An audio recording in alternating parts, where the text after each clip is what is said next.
मैं आपको हैरानकुन बात बताऊं, ये डेटा मेरे पास मौजूद है and I can back this up. During the time when he was prime minister Imran Khan साहब, उन्होंने 10 से ज़्यादा इंटरव्यूज़ दिए, 12-13 तकरीबन मेरे ख्याल में इंटरव्यूज़, सोलो इंटरव्यूज़ की मैं बात कर रहा हूँ, वो उन्होंने दिए।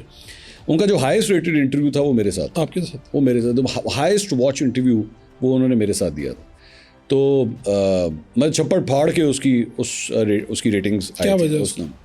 मे बी लोग वो देखना चाहते थे कि यार जो शख्स इमरान खान को मेरे कप्तान कहता है और जब वो इमरान खान सामने बैठेगा तो फिर क्या होगा। अच्छा, वैसे क्या हुआ क्या, मतलब एक तो इंटरव्यू था जो लोगों ने देखा, उससे पहले और बाद में हुआ क्या, वो कहानी बताएं। हमने ऑफिशियली तो रिक्वेस्ट की भी थी इंटरव्यू की, लेकिन हमें उम्मीद नहीं थी कि हमें इंटरव्यू मिलेगा। लेकिन हमने जिन्हें कहते हैं चिट्ठी पाई सी ऐसी चिट्ठी हमने आज भी आरिफ अलवी साहब के लिए भी डाली हुई है। बहुत देर हो चुकी है अब तो इस बात को, मतलब तकरीबन 6-7-8 महीने हो चुके हैं कि हमने चिट्ठी डाली है, लेकिन वो मंजूर नहीं हो रही। चिट्ठी आप डाल देते हैं? चिट्ठी डाल देते हैं। तो खान साहब के लिए हमने चिट्ठी डाली। तो वन फाइन डे मैं फैसलाबाद में एक प्रोग्राम की शूट कर रहा था, शहबाज गिल साहब की मुझे कॉल आई, उन्होंने कहा जी वो खान साहब का इंटरव्यू करना है आपने। मैं जी बिल्कुल सारी बात है, ना क्यों करेंगे।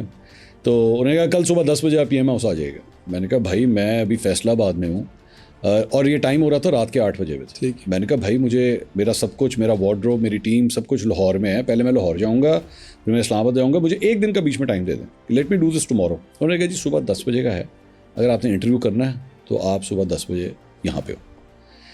अच्छा, जिस दिन ये बात होनी थी उसी दिन मेरे प्रोड्यूसर के फादर की डेथ होगी। अब मेरे पास प्रोड्यूसर, जाहिर बात है मैं उनको तो नहीं कह सकता था कि आप आइए यहाँ पे कि प्राइम मिनिस्टर का इंटरव्यू है। मैंने कहा जी ठीक है, आई विल डू इट। मैं भागा वापस लाहौर। अगले दिन सुबह 5 बजे लाहौर से निकला और गाड़ी भगाते हुए 120 की स्पीड से, आया ना हो कि मेरा चलान हो जाए। 9 बजे तक मैं इस्लामाबाद में एंटर हुआ, 10 बजे मैं PM हाउस के अंदर था।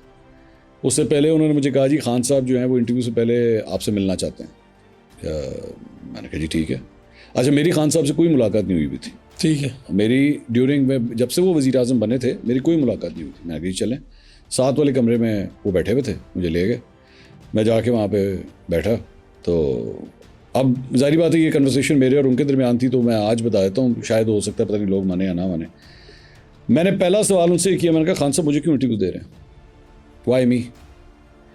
तो उसका जवाब उन्होंने उस वक्त दिया था कि बात यह है कि मैं जब और लोगों को जो इंटरव्यू देता हूँ ना, जो नज़रियाती तौर पे मेरे साथ हैं, उसकी क्रेडिबिलिटी और वेटेज वो नहीं होता। तुम्हें जब मैं इंटरव्यू दूंगा ना और तुम जो सवाल करोगे और जो मैं जवाब दूंगा तो लोग मानेंगे भी और सुनेंगे भी। मैं कहा जी ठीक है, I will take that as a compliment. तो दूसरा मैंने उनसे कहा कि मैंने कहा जी मेरे कप्तान कहना आपको बुरा लगता है? उन्होंने कहा नहीं नहीं मुझे कोई प्रॉब्लम नहीं है। अच्छा। मैंने कहा जी ठीक। मैंने कहा मैं आइंदा भी कहूँगा। उन्होंने कहा हाँ हाँ तुम कहो, कोई मसला नहीं। मैं कहा graceful of you, thank you.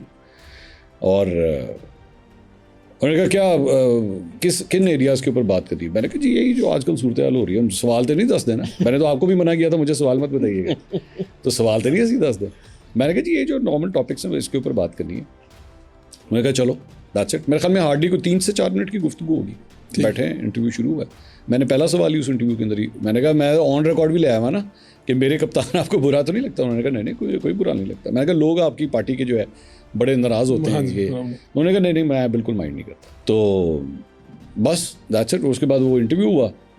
लेकिन जब वो इंटरव्यू ख़त्म, अच्छा वो हैरानगी की बात, या आपको इस बात का आइडिया होगा, मुझे कहा गया था इंटरव्यू जो है ना वो 40 मिनट का होगा। उन दिनों वो जो इंटरव्यूज़ दे रहे थे वो 2 घंटे के होते थे। हाँ जी। 40 मिनट का मतलब है 1 घंटा।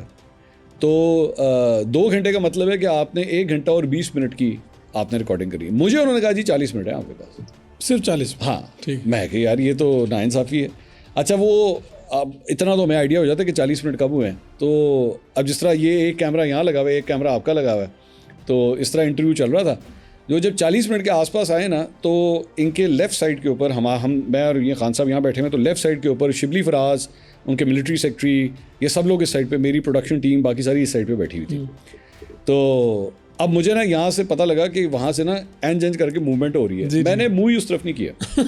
मैं कहा जी ये चलन दे हो काम चलता। अच्छा वो मैं घसीटता गया। जब हो गया ना तकरीबन 60 मिनट हो गए, अब मैं 20 मिनट ऊपर जा चुका हूँ। तो उनके जो मिलिट्री सेक्रेटरी थे ना, वो उठ के सीधा मेरे कैमरे के पीछे आके खड़े हो गए। अच्छा। इधर तो मतलब तो नहीं ना, वो उधर खड़े हो गए, उन्होंने कहा बस कर बस। मैं कहा चलो ठीक है हम बस कर देने।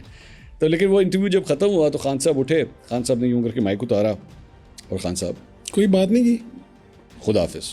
बस अच्छा। तो इसका मतलब उन्हें आपका इंटरव्यू कुछ ज़्यादा अच्छा नहीं लगा? मैं स्पेकुलेट नहीं करूँगा, बस मैं तो आपको वो बता रहा हूँ जो उन्होंने किया। इसका हम साफी हैं, हम इंटरव्यूज़ करते हैं, लोग इंटरव्यू के बाद 1-2 मिनट बात भी करते हैं, कहते हैं अच्छा लगा, नहीं अच्छा लगा, या फिर दोबारा मुलाकात होगी। और बाज़ दफ़ा एक्टिंग भी करते हैं, ठीक है, लेकिन इसका मतलब है खान साहब एक्टिंग नहीं करते, खान साहब ने कहा अल्लाह हाफ़िज़। ठीक है।